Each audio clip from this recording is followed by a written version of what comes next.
আসসালামু আলাইকুম। English basic গ্রামারের আজকে ১৬ নম্বর টপিকে আপনাদের স্বাগতম। যদি নতুন হয়ে থাকেন তবে অবশ্যই সাবস্ক্রাইব করবেন। আজকে যে বিষয়টি নিয়ে আলোচনা করব সেটা হচ্ছে মোর অ্যাবাউট অ্যাডভার্বস। এর আগে আমরা পার্টস অফ স্পিচের বিভিন্ন ভাগগুলো সম্পর্কে জেনেছি। আজকে আমরা অ্যাডভার্বের বিস্তারিত জানব। এর আগে অ্যাডভার্ব সম্পর্কে জেনেছি, কিন্তু অ্যাডভার্ব সম্পর্কে আমরা আরও বিস্তারিত জানব। চলুন শুরু করা যাক। প্রথমে আমরা সংজ্ঞাটি জানব। যে ওয়ার্ড বাক্যে নাউন প্রোনাউন ছাড়া যে কোনো পার্টস অফ স্পিচকে বা একটি গোটা বাক্যকে মডিফাই বা বিশেষায়িত করতে পারে তাকে অ্যাডভার্বস বলে। এখানে দেখুন, নাউন প্রোনাউন ছাড়া, নাউন প্রোনাউনকে কে মডিফাই করে? অ্যাডজেক্টিভ করে। এই জন্য নাউন প্রোনাউন ব্যতীত আর যে কোনো পার্টস অফ স্পিচকে যদি মডিফাই করে এবং কি গোটা বাক্যকেও যদি মডিফাই করে, সেটি করবে অ্যাডভার্ব। এই মডিফাই কাজ করে কে? অ্যাডভার্ব, নাউন প্রোনাউন ব্যতীত। তো বিভিন্ন রাইটার অ্যাডভার্বকে বিভিন্ন শ্রেণীতে ভাগ করেছেন। ঠিক আছে, বিভিন্ন রাইটার কি করছে? অ্যাডভার্বকে বিভিন্ন শ্রেণীতে ভাগ করেছে। তবে এখানে গুরুত্বপূর্ণ অ্যাডভার্বগুলো নিয়ে আলোচনা করা হলো। প্রথমেই অ্যাডভার্ব অফ টাইম। কখন, কতক্ষণ বা কতবার কোনো কাজ সম্পূর্ণ হয় তা বোঝাতে অ্যাডভার্ব অফ টাইম ব্যবহৃত হয়। তো অ্যাডভার্ব অফ টাইমটা কি বলছে? যে কখন বা কতক্ষণ বা কতবার একটা কাজ হয়, অর্থাৎ সময় বোঝাবে। এইটাই মূলত অ্যাডভার্ব অফ টাইমের কাজ। যেমন হি ইজ অলওয়েজ বিজি, সে সব সময় কি ব্যস্ত। এই যে অলওয়েজটা দ্বারা কি বোঝাইছে দেখেন, অলওয়েজ দ্বারা বোঝাচ্ছে কি সব সময়, একটা সময় বোঝাচ্ছে। কতবার বা কখন বলছি না, এই যে সময়, অলওয়েজ সব সময়, এটাই কিন্তু হচ্ছে মূলত আমাদের অ্যাডভার্ব এবং হচ্ছে স্পেসিফিকভাবে কি অ্যাডভার্ব অফ টাইম। এটা কোন কি মডিফাই করছে বলুন তো? দেখুন, হি ইজ অলওয়েজ বিজি, এই যে এখানে বিজি আছে না, এটাকে কি করতেছে? মডিফাই করতেছে। অর্থাৎ নাউন প্রোনাউন ব্যতীত আর যেটাকেই মডিফাই করুক না কেন, সেটাই হবে অ্যাডভার্ব। আবার অ্যাডভার্ব কিন্তু আবার অ্যাডভার্বকে মডিফাই করতে পারে। ঠিক আছে, হি সেলডম প্লেস ক্রিকেট, সে কদাচিৎ আর কি খেলে? ক্রিকেট খেলে। এই যে কম বোঝাচ্ছে বা একদম অল্প খেলে। তারপরে এখানে কি বলছে দেখুন, I have told you twice, আমি তাকে 2বার বলেছি। ঠিক আছে, এই যে কতবার? 2বার, দেখুন পেয়ে গেছি আমরা। তো এটা কি হলো? এটা হলো আমাদের অ্যাডভার্ব অফ টাইম। এবার আসি অ্যাডভার্ব অফ প্লেস। কাজটি কোথায় হচ্ছে বা কোথায় থেকে হচ্ছে বোঝাতে অ্যাডভার্ব অফ প্লেস ব্যবহৃত হয়। উদাহরণ, news has been collected locally. এখানে অ্যাডভার্ব অফ প্লেসটা কি? লোকালি। কোথা থেকে সংগ্রহ করা হয়েছে? লোকাল। ঠিক আছে, তো এটা হচ্ছে আমাদের কি? অ্যাডভার্ব।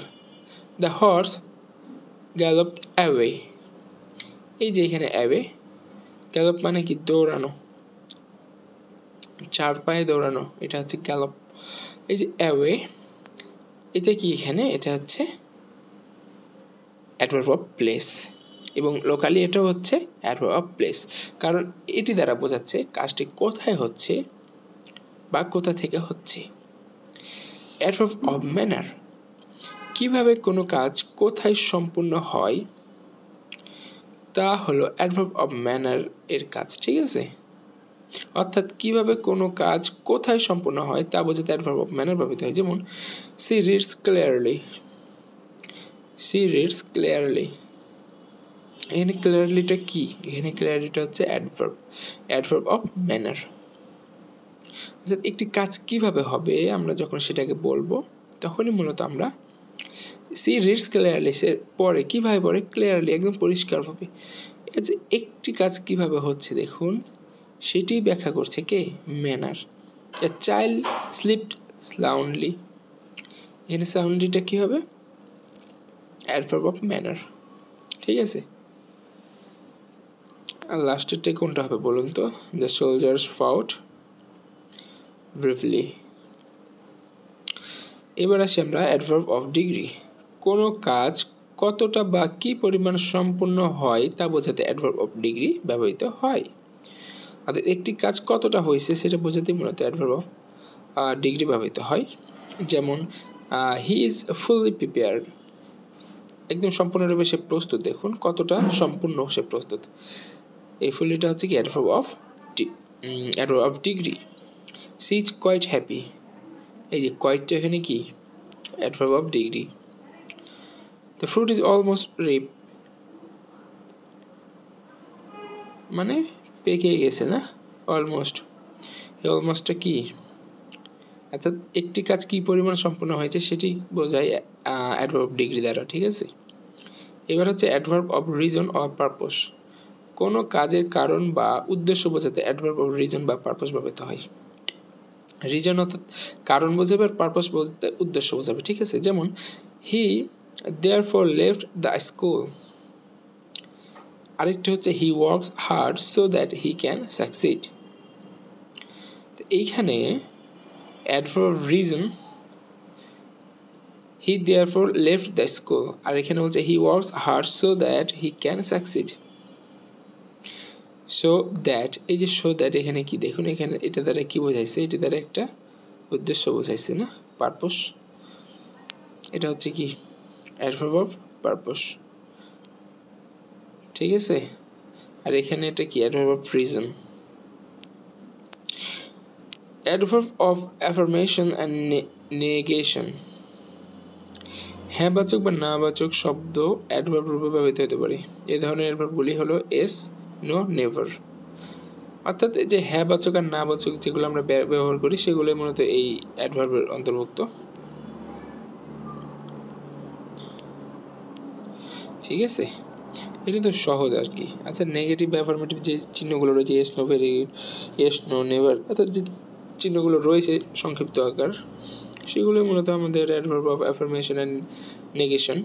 এবার হচ্ছে অ্যাডভার্ব অফ ইন্টেন্সিফায়ার। যে অ্যাডভার্বগুলি ভার্বের কাজের উপর বিশেষভাবে জোর দেয় সেগুলোই হলো মূলত অ্যাডভার্ব অফ ইন্টেন্সিফায়ার। অর্থাৎ ভার্বের কাজটাকে কি বিশেষভাবে জোর দিয়ে বলো। যেমন I would certainly go there, এই সার্টেনলি এটা মূলত হচ্ছে অ্যাডভার্ব, এটা কি আমাদের অ্যাডভার্ব। আর আই রিয়েলি ডোন্ট নো, এই যে রিয়েলি দ্বারা কি করছে দেখুন, আই ডোন্ট নো মানে আমি জানি না, আর রিয়েলি ডোন্ট নো মানে কি আমি আসলেই জানি না। এই যে একটা জোর দিছেন না ভার্বের উপরে, এই জোর দেওয়ার কাজটা কি করছে অ্যাডভার্ব অফ ইন্টেন্সিফায়ার। এবার হচ্ছে কি লাস্ট অ্যাডভার্ব যেটি হচ্ছে, এটি হচ্ছে যে adverb of down toner. Adverb of down toner, যে অ্যাডভার্বগুলি ভার্ব, অ্যাডজেক্টিভ বা অন্য কোনো অ্যাডভার্ব এর গুরুত্ব কমিয়ে দেয় সেগুলোকে অ্যাডভার্ব অফ ডাউন টোনার বলে আসলে। দিস ইজ সামহট রং, এখানে দেখুন এই যে সামহট রং, এই যে সামহট এটা কিন্তু অ্যাডভার্ব।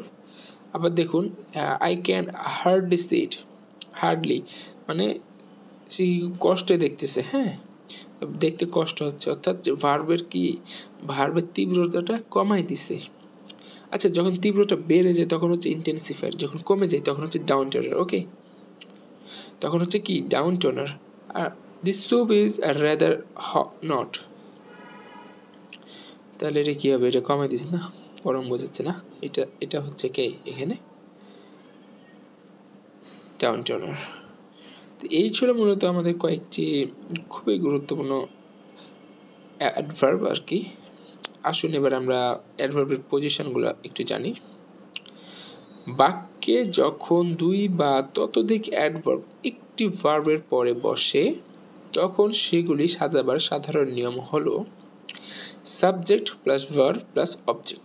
এরপরে যদি অ্যাডভার্বগুলো যখন থাকবে তখন নিয়মটা দেখুন, সাবজেক্ট ভার্ব অবজেক্ট, এরপরে ম্যানার, এরপরে অ্যাডভার্ব অফ প্লেস, এরপরে টাইম, এরপরে কি রিজন।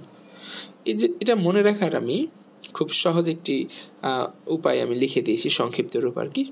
সাবজেক্ট প্লাস ওএমপিআরটি, ওএমপিআরটি, ওএমপিআরটি, এটা সহজে মনে রাখবেন। যেমন ও দিয়ে কি, ও মানে অবজেক্ট, এ মানে ম্যানার, পি মানে কি প্লেস, টি মানে হচ্ছে টাইম, আর মানে রিজন। দেখুন এই নিয়মে যদি একের অধিক থাকে তাহলে দেখুন এই নিয়মে কোনটার পর কোনটা বসে এখানে সেটাই আমি দেখাইছি। যেমন অবজেক্ট ধরেন আছে, এরপরে ধরেন ম্যানার আছে আর টাইম আছে, তাহলে কি বসবে? আগে কি বসবে? ম্যানার, পরে বসবে টাইম। আচ্ছা ধরুন ম্যানার নাই, প্লেস আর টাইম আছে, তাহলে কি বসবে? আগে প্লেস বসবে, পরে টাইম। আচ্ছা ধরুন রিজন আর টাইম আছে, তাহলে কোনটা আগে বসবে? আগে বসবে কি টাইম, পরে রিজন। অর্থাৎ এই যে স্ট্রাকচার, কোনটা আগে হবে? যখন একের অধিক অ্যাডভার্ব থাকবে একটি বাক্যে, তখন কোনটা আগে বসবে, এটা হচ্ছে তার সঠিক নিয়ম। অর্থাৎ অবজেক্টের পর প্রথমে অ্যাডভার্ব অফ ম্যানার, এরপরে প্লেস, এরপরে টাইম এবং সর্বশেষ হচ্ছে রিজন, এইগুলো বসে। আসুন একটু উদাহরণ লক্ষ্য করুন। সাদিয়া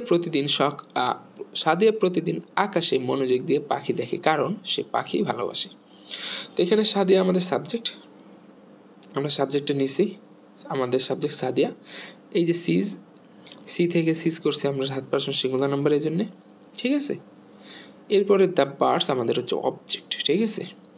এরপরে দেখুন, এরপরে কি বলছে দেখুন, কিভাবে দেখে। ভার্বকে যদি আমরা প্রশ্ন করি যে কিভাবে দেখে, তাহলে আমরা অ্যাডভার্ব অফ ম্যানার পাই। কিভাবে দেখে? মনোযোগ দিয়ে, attentively.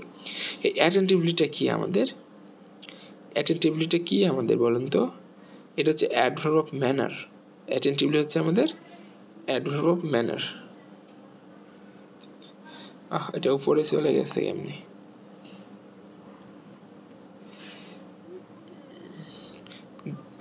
Sadia sees the birds attentively in the sky. এরপরে কি? প্লেস না, ইন দ্য স্কাই। কোথায় দেখে? আকাশে দেখে। টাইম, এভরিডে মানে প্রতিদিন দেখে। আচ্ছা এবার রিজনের কারণ কি এখানে? এবার আমরা রিজন দেব, বিকজ, কারণ সে কি করে? সে পাখি ভালোবাসে, সি লাভস দ্য বার্ডস। তো আশা করি আপনারা বুঝতে পারছেন। প্রথমে অ্যাটেন্টিভলি বসছে, কারণ হচ্ছে এটা হচ্ছে অ্যাডভার্ব অফ ম্যানার। এরপরে জায়গাটা বসছে কোথায় দেখে? আকাশে না, ইন দ্য স্কাই।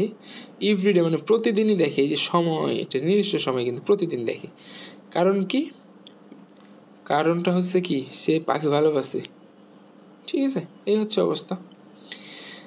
আসুন এবার আমরা কিভাবে অ্যাডভার্বগুলো তৈরি হয় সেটা একটু দেখি। হ্যাঁ, এটা খুব আসলে গুরুত্বপূর্ণ, খুব সহজে আসলে মনে রাখতে পারবেন। তাহলে অ্যাডজেক্টিভ এর সঙ্গে এলআই যোগ করে বেশিরভাগ অ্যাডভার্ব গঠিত হয়।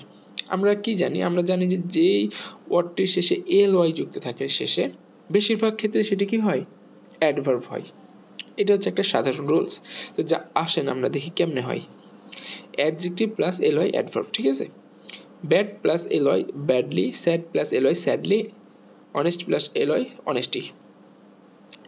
তো এই হচ্ছে এল ওয়াই যুক্ত হয়ে। এরপরেরটা দেখুন, এরপরে বলছে যে অ্যাডজেক্টিভের শেষে এল ই থাকলে ই বাদ যায় এবং ওয়াই যোগ হয়। দেখুন সিঙ্গেলের শেষে এল ই আছে, এল ই থাকলে কি হবে? বলছে ই বাদ যায়, ইটা বাদ চলে গেছে এবং ওয়াই যুক্ত হয়। দেখুন সিঙ্গেল থেকে কি হয়েছে? সিঙ্গলি। ডাবল থেকে ডাবলি, ঠিক আছে। হরিবল থেকে হরিবলি। অর্থাৎ এল ই যদি লাস্টে থাকে তাহলে ইটা বাদ চলে যাবে এবং সেই জায়গায় ওয়াই যুক্ত হবে, ঠিক আছে। ঠিক আছে, এগুলো আপনারা পড়ে নেবেন যদি আপনাদের প্রয়োজন পড়ে। এরপরে আছে অ্যাডজেক্টিভ এর শেষে ডবল এল থাকলে শুধু ওয়াই যোগ হয়। যেমন ফুল থেকে শুধু যদি ডবল এল থাকে ওয়ার্ডের শেষে, তাহলে এল যুক্ত হবে শুধু। যেমন ফুল থেকে ফুলি, ডাল থেকে ডালি। অ্যাডজেক্টিভ এর শেষে ই থাকলে ই বাদ যায় এবং এল ওয়াই যোগ হয়। যদি ই থাকে কি? ট্রু, যেমন ট্রুথ সাথে যদি এল ওয়াই যুক্ত হয়েছে, দেখুন ইটা উঠে গেছে, ট্রুলি, ঠিক আছে। TRU double L Y. এরপরে দেখুন অ্যাডজেক্টিভের শেষে ওয়াই থাকলে তা আইতে রূপান্তরিত হয় এবং এল ওয়াই যোগ হয়। কি থাকলে? যদি ওয়াই থাকে, দেখুন ইজি শেষে ওয়াই আছে, এই ওয়াইটা কি হয়? আই হয়ে যায় এবং এল ওয়াই যুক্ত হয়। যেমন ইজিলি, লেজি থেকে লেজিলি, একই নিয়ম। দেখুন গুরুত্বপূর্ণ, এগুলা পড়ে নিতে পারেন। এবং আরেকটা দেখুন, অ্যাডজেক্টিভ এর শেষে আই থাকলে এ ডবল এল ওয়াই যোগ হয়। কি থাকলে? আই থাকলে। দেখুন অটোমেটিক, এটার সাথে কি যুক্ত হয়েছে? এ ডবল এল ওয়াই, তাহলে কি? Automatically. Economic plus A double L Y, economically. Tragically. দেখুন তাহলে কি হচ্ছে? আই ই থাকলে আই ই বা আইসি আর কি, এখানে এটা স্ল্যাশটা আমি দিতে ভুলে গেছি, ঠিক আছে। আই ই বা আইসি, হ্যাঁ এখানে আইসি হবে। তাহলে কি হবে বলেন তো? শুধু কি হবে? এ ডবল এল ওয়াই যুক্ত হবে, তাহলে মূলত হয়ে যাবে আমাদের। কিছু অ্যাডজেক্টিভ, সর্বশেষ যেটা, কিছু অ্যাডজেক্টিভ থেকে নতুন অ্যাডভার্ব হয়, যেমন গুড থেকে ওয়েল হয়, ব্যাড থেকে ওর্স হয়, অর্থাৎ পুরো বাক্যটাই কী হয়ে যায়, চেঞ্জ হয়ে যায়। কিছু কিছু অ্যাডজেক্টিভ এমন রয়েছে। তো এই ছিল মূলত আমাদের অ্যাডজেক্টিভ নিয়ে আলোচনা। আশা করি এটি আপনারা ভালোভাবে বুঝতে পারলে অ্যাডজেক্টিভ নিয়ে আসলে এর বাইরে আর কিছুই নাই। আপনারা যদি ভিডিওটি ভালো লাগে তাহলে অবশ্যই সাবস্ক্রাইব করবেন। ধন্যবাদ সবাইকে।